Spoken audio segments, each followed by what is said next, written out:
Let's say the motion was, this house regrets the decline of religion's role in emotional healing, in replacement with professional psychological help, i.e. therapy.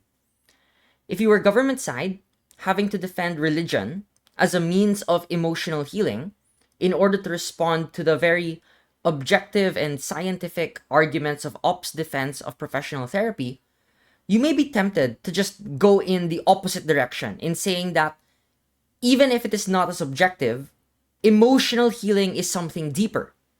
It is about how religion helps you find yourself, your soul, and your identity. That it is more accessible and easier to comprehend and understand and relate to daily life than the presumably overly technical language of psychology. And of course, I would agree with you.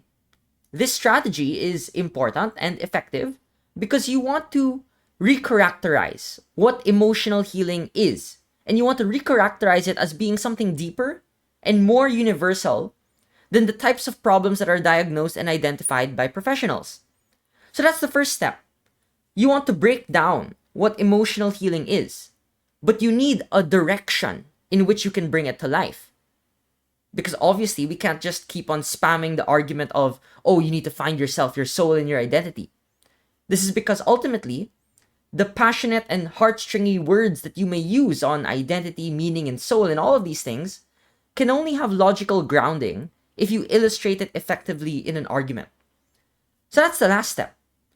Demonstrate the concrete religious activities that provide emotional healing and tie it into the impacts mentioned earlier.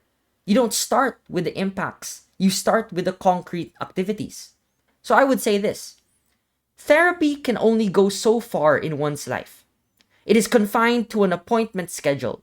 It is usually transactional and commercial, and it is often objective with its means and ends, which can of course be good for specific purposes, but not for the internal and daily struggles and dread that people face that also give them stress and emotional burdens.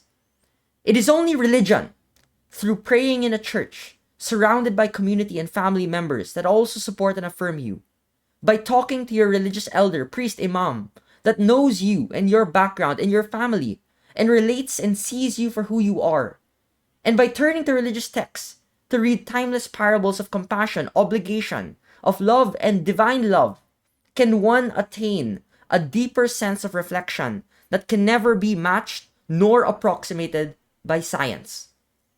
Emotional healing, through community, trust, and tradition, is much deeper because it pertains to the grievances of the soul and the struggles of identity that people face when they are lost in this life. So again, what's the bottom line? Being more concrete doesn't mean that you have to lose your passion. In fact, it's quite the opposite. Being specific gives you the spring that builds up your momentum, that lifts up your words to really touch the hearts and souls of your audience. All right, that's it for today's video. Thank you, everyone. Have a great day.